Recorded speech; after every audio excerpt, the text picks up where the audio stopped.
Good morning, everybody. One of the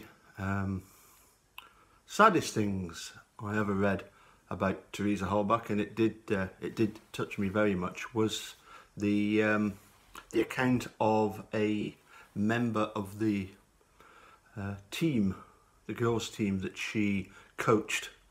This girl couldn't always get a lift to and from training or practicing. Teresa gave her a lift. They had a bit of a chat about things. The next practice, this girl came up to her and just gave her a big hug, and obviously just looked on Teresa as being this lovely big older sister, and that was very, very touching. That shows the sort of common humanity that that we all admire. In fact, Teresa was such a lovely person that in many ways it's no wonder that sweaty Ken Kratz wants to associate with her, because he is the complete opposite. He is a completely vile creature. In fact, I had a supporter ask me about my Amsterdam trip and saying, could you not do a video about the trip? The point being that my videos are very short because I can only upload a certain amount of minutes. They did a 2-hour chat. I couldn't possibly go through everything, but I will include 1 or 2 little bits that I picked up, particularly this next bit, because when I arrived at the theatre, I just walked around from the hotel. Getting out of the taxi was none other than Jerry Buting, and we said hi, shook hands, great to see you, all that kind of stuff. And he said, oh, I see you've got, are those questions? I said, yes, they are, because I'd printed off the form. And so he took the questions. And as I say, the whole show was answering the questions. And the second question that they answered was the one that I'd actually written down. The host for the show was excellent. He was actually a prosecutor in Amsterdam. He referred to himself as the enemy, but not at all. Really good guy. I chatted with him at length after the show, and I'm sorry, I apologise, I can't remember the guy's name, but I have seen pictures on Twitter of Dean and Jerry and David Rudolph with the fellow who was a host. Anyway, here's the question that I posed, because I thought, well, you've got, Jerry and David Rudolph on the same stage.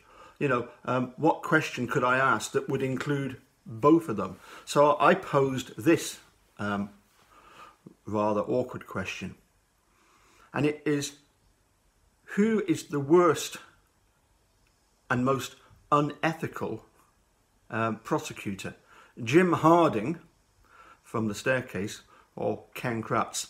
And not surprisingly, David Rudolph went first and said, actually, I think Jim Harding was even worse, and outlined his reasons, particularly the exhumation of the body and the way that he allowed the press to follow this sort of conveying of this woman's coffin all the way back to Durham. But of course, I don't think there's much doubt in most people's mind that whilst that was despicable what Jim Harding did, the Ken Kratz revels in his role as being the most hated person on the planet, and justifiably so. After the show, I did mention to Jerry about maybe coming on YouTube and doing a chat with Eric Ose. He said, well, let's talk about it. He said his problem at the moment is that he could be, most likely, he'll be called as a witness at the future evidentiary hearing. And as I say, I also spoke with David Rudolph, and he was keen on the idea. I suspect as well that he should really think about getting this book. David Rudolph should get his book finished, because Jerry was about 20-30 minutes signing copies of his book. Me being the typical Scotsman, I bought my own copy. I waited till the very end and got Jerry to sign my book. I'll read out what he's written. I also got him to sign my flag, but you can't hardly see it there. But I've got Jerry's signature just above the saltire there. Anyway, moving on. I had an interesting chat with the dude yesterday. I started off by having a little rant about one of the supporters that seems to be quite condescending and belittling, and I don't think there's need for that. I think certain people have a certain abrasiveness to them, whether they intend it or not, I don't know. But he then proceeded to tell me, he used a term which I'm not going to repeat, but it sounded very painful, about some comments that he had received on YouTube, and eventually after a lot of searching, I did find them when he posted what the actual video that it was on, and what that person was actually saying. Well, first of all, I suspect by the use of constantly referring to Steve as Mr. Avery, that's something I've come across before in my many chats with Robert Herman. It's a way of distancing themselves, and it's a way of actually trying to belittle that person. It's like a condescension. It's like pretending to show respect by calling them Mr. Avery, when in actual fact that's not how it's intended. Anyway, that was my impression.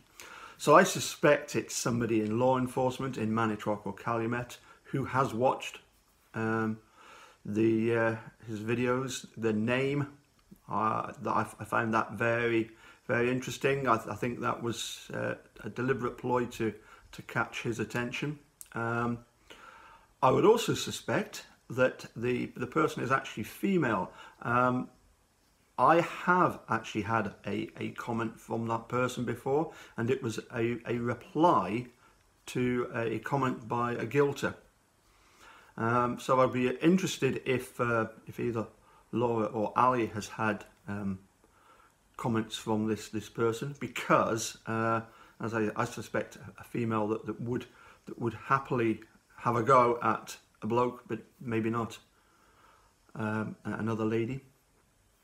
But no, I get from what I read, I think the main question that was being posed was, first of all, who is going to pay when Steve and Brendan are out? Well, that's going to be some of the residents in Manitowoc, but that's not our fault. You know, you've got to people in Manitowoc and Calumet. You've got to realise that you have been duped by this evil prosecutor, and unfortunately there's not a lot that we can do about it. But why bother supporting them in the first place? Why is it important to us? Well, I think they're missing the point. The point is, we support the truth for Theresa. That means that we support Stephen Avery and Brendan Dassey, but our support is for the truth. The truth is what is important. If anybody else has got other answers to that question, you know, about who's going to pay when Steve and Brendan are out, you know, I would suggest that you know, they could quite easily recoup quite a lot of money in tourism, because Manitowoc's going to be quite a famous place once everything's cleared up and tidied up there. I think you could find that people will want to go there because it's such an iconic town, the salvage yard as well. And you know, if you've got other opinions as to, you know, why we should support them, I would point out that, of course, it's not us that have insulted her memory. Why should we bother supporting them? And another thing that came to mind yesterday, I was I was reading a review of a book that I read at school. We had to read this book, the George Orwell book called Animal Farm. Another book that, if you haven't read, well worth reading. It really does deal with, you know, the famous saying from it is that all animals are equal, but some animals are more equal than others. And it's this idea that you know, there's, whilst pretending that we're all of the same class, there is bias. Stephen Brendan were targeted because of their lower status, and it's really a matter of, as I say before, it's our common humanity. You know, we share a common humanity towards our fellow creatures that is certainly something that Ken Kratz, he doesn't just lack common humanity, he doesn't have any. He is, as Laura keeps going on about, a total narcissist. He really does think this case is all about him. Finally, I would like to read you the short message that Jerry put on my book. He addressed it to Paul. I'm going to change the word Paul to all of you. So this is from Jerry Buting. To all of you, thanks for being such strong supporters of real justice. Best, Jerry Buting. Jerry Buting isn't complaining about us taking a concern about what's going on in Wisconsin. As far as Dorian is concerned, you can just go and rant as much as you like. The fact is, Stephen Brendan will soon be getting out. Bye for now.